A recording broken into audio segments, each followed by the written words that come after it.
Exam. अब यहाँ पर देखेंगे तो जो स्टूडेंट 5th सेमेस्टर में NEP एग्जामिनेशन में शामिल हो रहे हैं उनके एग्जामिनेशन में क्वेश्चन पेपर का पैटर्न क्या होगा, खास करके गुड्स एंड सर्विस टैक्स के बारे में, जिसका पेपर कोड C010502T है। तो यहाँ पर क्वेश्चन नंबर हम शुरू करेंगे फर्स्ट से, जिसमें यहाँ पर दिया है 75 मार्क यानी 75 मार्क्स मैक्सिमम है और 3 आवर्स का ये पेपर है, जिसमें हमें सबसे पहले हम वेरी शॉर्ट क्वेश्चन की ओर चल रहे हैं, जिसमें हमारा पहला प्रश्न है what do you mean by dual GST, यानी दोहरे GST से आप क्या समझते हैं। दूसरा प्रश्न है how would you determine the nature of intra state and inter state supply of goods and services, आप वस्तुओं और सेवाओं के अंतर्राज्यीय और अंतर्राज्यीय आपूर्ति की प्रकृति का निर्धारण कैसे करेंगे। तीसरा प्रश्न अगर देखेंगे तो यहाँ लिखा हुआ है what are the criteria to utilise input tax credit, input tax credit का उपयोग करने के मापदंड क्या हैं। क्वेश्चन नंबर 4 में कहा गया है decode the 15 digits of GSTIN with example sample GSTIN, आगे कोड लिखा हुआ है, उदाहरण सहित GSTIN के 15 अंकों को डिकोड कीजिए, यानी इसका मतलब बताइए क्या होगा। Question number 5 A shopkeeper has made the following supplies during the month of November 2023, एक दुकानदार ने नवंबर 2023 के महीने के दौरान निम्नलिखित आपूर्ति की है, जिसमें भुनी हुई मूंगफली नहीं है, यानी ग्राउंड नट्स है लेकिन रोस्टेड नहीं है, 2 लाख रुपए का है। मतलब ये वैरायटी है वस्तुओं की, जिसमें दिखाना होगा दुकानदार के इस आपूर्ति के बारे में बताना होगा, आखिर इसकी GST के क्या सिस्टम्स हैं, कैसे काम कर रहा है। जिसमें कॉर्न फ्लेक्स है 80,000 का और चॉकलेट्स भी दिया हुआ है 92,000 का, फूड ग्रेन है 5 लाख रुपए का।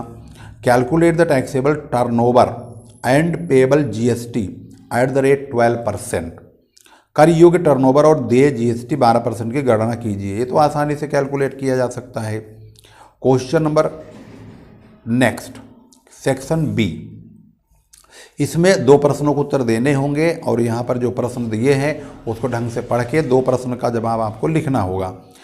Distinguish between intra state supply and inter state supply with example, अंतर्राज्यीय आपूर्ति और अंतर्राज्यीय आपूर्ति के बीच अंतर उदाहरण के साथ बताइए। अंतर्राज्यीय और अंतर्राज्यीय ये दोनों डिफरेंट है, यानी एक राज्य के अंदर और एक दूसरा है एक राज्य से दूसरे राज्य के अंदर।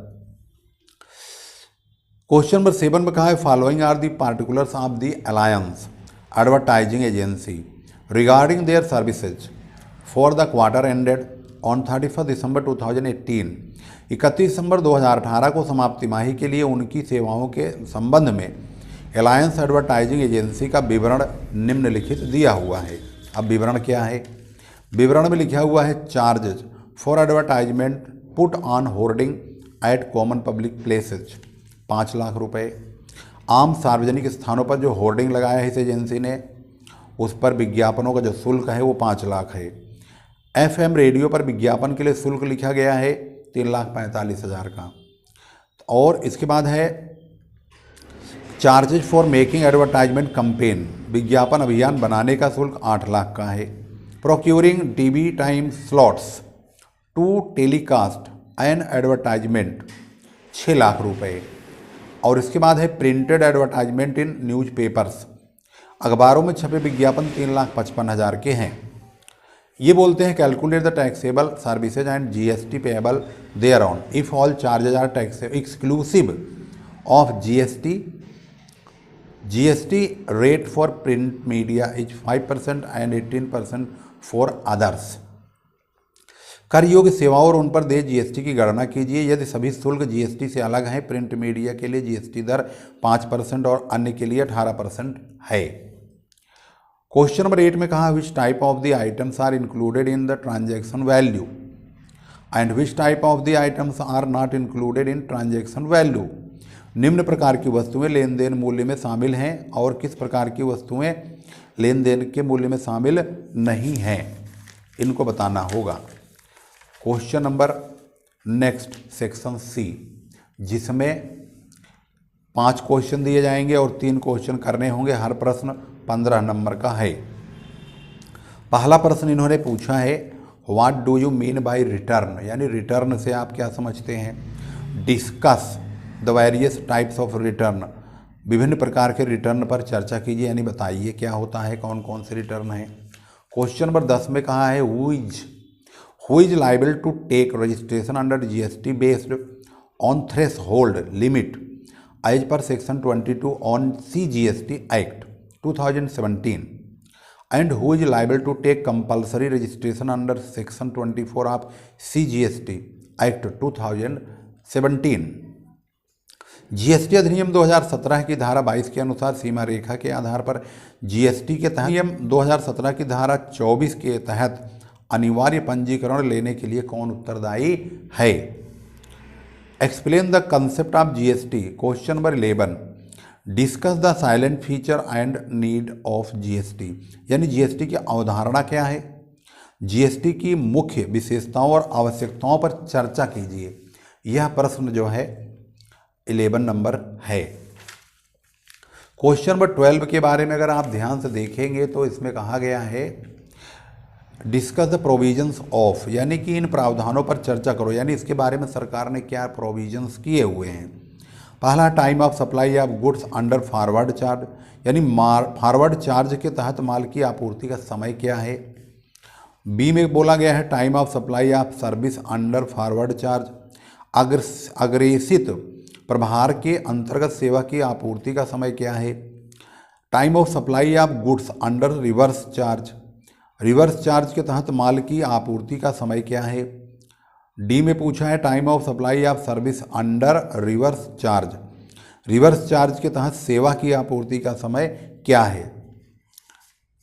Question number 13, determine the time of supply in the following cases assuming the GST is payable under reverse charge.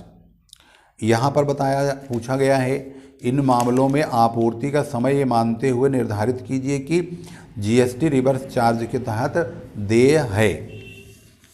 यहाँ सीरियल नंबर दिया है, date of receipt of goods है, date of payment by the recipient goods है, date of issue invoice by the supplier of goods है। भाई इसको मैं पढ़ते पढ़ते तो मेरे मुंह में दर्द हो गया, अब मैं सिर्फ आपको इसे दिखा दे रहा हूँ। अब आप इसको सुनिश्चित कर लीजिए और वीडियो को रोक रोक करके भी आप आसानी से पढ़ सकते हैं।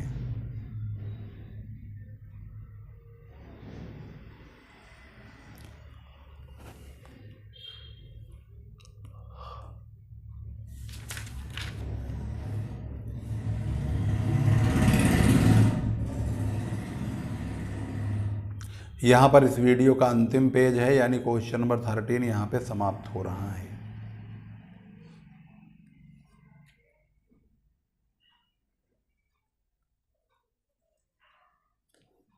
और यहाँ पर फिनिश हो गया। ऐसी ही वीडियो को पाने के लिए धीरज सर कॉमर्स क्लासेज चैनल को अवश्य सब्सक्राइब कीजिए।